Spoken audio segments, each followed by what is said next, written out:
వీక్షక బాంధవులందరికీ నమస్కారం. పితృదోషాలు చాలామంది చాలా విధాలుగా పితృదోషాలు ఎలా వస్తాయని ప్రశ్నిస్తూనే ఉంటారు. దీనికి చాలా ఉదాహరణలు చాలాసార్లు చెప్పాను. అయినప్పటికీ కూడా అందరికీ జన్మ జాతకంలో జ్యోతిష శాస్త్రంలో కనబడకపోయినా కర్మ వల్ల కూడా పితృదోషాలు ఏర్పడతాయి. ఎప్పుడైనా తండ్రికి ఒక మాట ఇచ్చి తండ్రి సంకల్పాలు మనం నెరవేర్చలేదన్నా, వాళ్ళ స్వర్గస్థులు అయిన తర్వాత వాళ్ళ మాటకు విరుద్ధంగా నడుచుకున్న వాళ్ళందరూ కూడా ఆత్మలు, అంటే పితృ ఆత్మలు. అవును కదా, పూర్వీకుల ఆత్మలోని అవి శాంతిస్తే తృప్తి పడిస్తే మనకు ఆ పితృదోషాలు వెళ్ళిపోతాయి. అలా ఎవరైనా చనిపోయినప్పుడు మన ఇంట్లో ఏదైనా సూతకంలో ఉన్నప్పుడు 3 మాసాల వరకు ఎవరైతే అంత్య సంస్కారంలో పాల్గొనింటారో, అంటే అంత్య సంస్కారాన్ని ఆచరించారో వాళ్ళు బ్రహ్మచారిత్వం ఉండాలి 3 నెలలు. ఎందుకంటే ఆ 3 నెలలు బ్రహ్మచారిత్వం ఉండిన తర్వాతే అతను గృహస్థంలోకి మళ్ళీ ప్రవేశించేయాలి, స్వీకరించాలి. దాని లోపల అతను బ్రహ్మచారిత్వాన్ని కోల్పోతే పితృదోషం ఏర్పడుతుంది. ఇక ఆడపిల్లలు 14 రోజులు వైకుంఠ సమారాధన ముగిసే వరకు వాళ్ళు కూడా భార్యాభర్తల కలయిక అనేది జరగకూడదు. అంటే దైహిక సంపర్కం ఉండకూడదు. లేదు అంటే ఖచ్చితంగా పితృదోషం ఏర్పడుతుంది. అంటే సూతకంలో ఉన్నప్పుడు ఎవరికైతే సూతకం ఉంటుందో వాళ్ళు 14 రోజులు, మరియు ఎవరైతే అంత్య సంస్కారాలు ఆచరించింటారో అటువంటి వారు 3 నెలలు. వీటిని సంప్రదాయంలో ఉన్నవే, వీటిలో భంగం కలిగిన పితృదోషాలు ఏర్పడతాయి. ఇటువంటి పితృదోషాలకంతా పరిష్కారం ఒకే ఒక చోటే గోకర్ణ. అక్కడ ఆత్మలింగం ఉంది, శివుడిది ఆత్మలింగం, గోకర్ణ పుణ్యక్షేత్రం. మరియు ఆ క్షేత్రం గోవు కర్ణ, గోవుకి చెవు ఎలా ఉంటుందో అలా ఉండేది గోకర్ణ. అందుకే గోకర్ణ అని వచ్చింది. అక్కడ ఆత్మలింగం ఉంది. అక్కడ వెళ్ళి దర్శనం చేసుకున్న, మరియు అక్కడ పితృదేవతలకి పిండ ప్రదానం చేసిన, మోక్షనారాయణ వల్ల చేసిన పితృదోషాలు పోతాయి. పితృదోషాలు చాలామంది చాలా విధాలుగా పితృదోషాలు ఎలా వస్తాయని ప్రశ్నిస్తూనే ఉంటారు. దీనికి చాలా ఉదాహరణలు చాలాసార్లు చెప్పాను. అయినప్పటికీ కూడా అందరికీ జన్మ జాతకంలో జ్యోతిష శాస్త్రంలో కనబడకపోయినా కర్మ వల్ల కూడా పితృదోషాలు ఏర్పడతాయి. ఎప్పుడైనా తండ్రికి ఒక మాట ఇచ్చి తండ్రి సంకల్పాలు మనం నెరవేర్చలేదన్నా, వాళ్ళ స్వర్గస్థులు అయిన తర్వాత వాళ్ళ మాటకు విరుద్ధంగా నడుచుకున్న వాళ్ళందరూ కూడా ఆత్మలు, అంటే పితృ ఆత్మలు. అవును కదా, పూర్వీకుల ఆత్మలోని అవి శాంతిస్తే తృప్తి పడిస్తే మనకు ఆ పితృదోషాలు వెళ్ళిపోతాయి.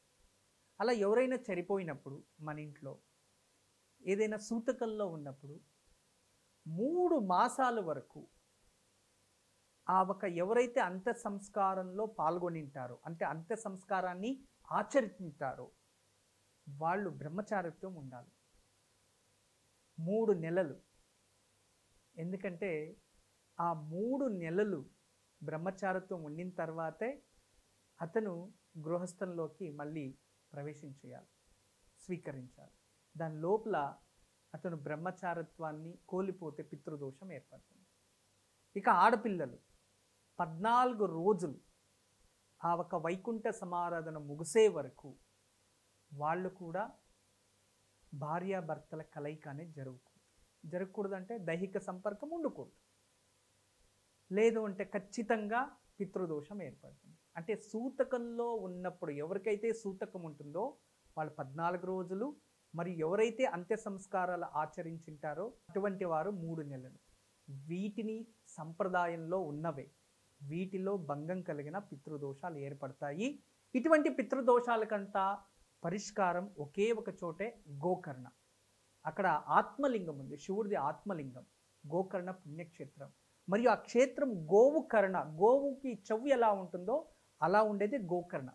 అందుకే గోకర్ణ అని వచ్చింది. అక్కడ ఆత్మలింగం ఉంది. అక్కడ వెళ్ళి దర్శనం చేసుకున్న, మరియు అక్కడ పితృదేవతలకి పిండ ప్రదానం చేసిన, మోక్షనారాయణ వల్ల చేసిన పితృదోషాలు పోతాయి. ఇదిగో మీ ముందు కనబడుతోంది, దీని పేరు శ్రీవాస్తు యంత్రం అని. ఇది చాలా రోజులు చాలా కష్టపడి చాలా ఆలోచించి దీర్ఘంగా ఏదైనా ఇంట్లో ఒక పాజిటివ్ ఎనర్జీ, కాస్మిక్ ఎనర్జీని క్రియేట్ చేసే ఒక ట్రయాంగిల్, అంటే ఇలా దీనికే ఒక రేఖాగణితలో మీకు అందరికీ తెలుసు, రేఖాగణిత శాస్త్రంలో దీనికి ఈ రేఖలు ఇలా కలిస్తే ఒక ఎనర్జీ ఉంటుంది. తర్వాత ఇలాంటి రేఖ చూసుకోండి, ఇది ఒక రేఖ మనకి ట్రయాంగిల్ షేప్లో ఉంది చూడండి. ఇదే ట్రయాంగిల్ని ఇలా కలిపితే చూసారా, ఇలా ట్రయాంగిల్ రెండు కలిపేస్తే ఒక చక్రంగా మారింది. ఇప్పుడే కానీ వీధిపోటు ఇలాంటిది ఏదైనా ఉన్నప్పుడు ఇక నుండి ఆ వీధిపోటుకి ఆపోజిట్ మనకి ఏదైతే ఉంటుందో కాంపౌండ్ వాల్ కావచ్చు, ఇంటి గోడ కావచ్చు, అది వీధిపోటు అనేది తూర్పు ఉండొచ్చు, లేదు అంటే దక్షిణం ఉండొచ్చు, పరమట ఉండొచ్చు, ఉత్తరం ఉండొచ్చు, ఏ కార్నర్లో అయినా సరే ఆ ఒక వీధిపోటుకి ఆపోజిట్ మనము ఒక ఇంటికి మేక కొట్టి, ఆ కాంపౌండ్ కానీ ఇంటికి కానీ మేక కొట్టి దీన్ని తగిలించాలి అంతే. దీన్ని తగిలించేస్తే చాలు. ఏ నెగిటివ్ ఎనర్జీ అయినా ఇలా పడి ఈ నెగిటివ్ ఎనర్జీస్ని అలాగే బయట తోసేస్తుంది. ఈ షేప్స్ చూడండి, ఇది 9 ఉంటాయి, 1 2 3 4 5 6 7 8 9 9 ఉంటాయి. ఇవి 9 ఇవి పాజిటివ్ ఎనర్జీని మాత్రం ఇది అట్రాక్ట్ చేసుకుంటుంది, నెగిటివ్ ఎనర్జీని అలాగే బయటికి తోసేస్తుంది. అలా తయారు చేసాం. అందుకే ఇక్కడ 9 విధానంగా 9 చక్రాలు వేసి దీని ఒక విశేషంగా సైంటిఫిక్ పిరమిడ్గా తయారు చేసాము. అందుకే దీన్ని జస్ట్ మన ఇంట్లో మేకు కొట్టి తగిలిస్తే చాలు, ఇంట్లో ఎటువంటి దోషం ఉన్నా దూరం అయిపోతుంది. మీ ఇంట్లో ఎటువంటి వాస్తు దోషం ఉంది అని ఎవరైనా చెప్తే ఇక భయపడకండి. వాస్తు దోషం ఉంది అని ఎవరు చెప్పినా భయపడాల్సిన అవసరం లేదు. వాస్తు దోషం ఉంది అని ఇల్లు ఖాళీ చేసే అవసరం లేదు. వాస్తు దోషం ఉంది అని ఒక కాంపౌండ్ కొట్టేది, దబ్బేయడము, ఇల్లు దబ్బేయడం అలాంటిది అవసరం లేదు. ఎక్కడైతే వాస్తు దోషం ఉంది, ఏ గోడకు వాస్తు దోషం ఉంది, ఏ వీధి పోటుకి వాస్తు దోషం ఉందో అక్కడ మేకు కొట్టి దీన్ని ఒకటి తగిలించండి. ఇది ఒక పాజిటివ్ ఎనర్జీ క్రియేట్ చేసే అద్భుతమైన శ్రీవాస్తు యంత్రం.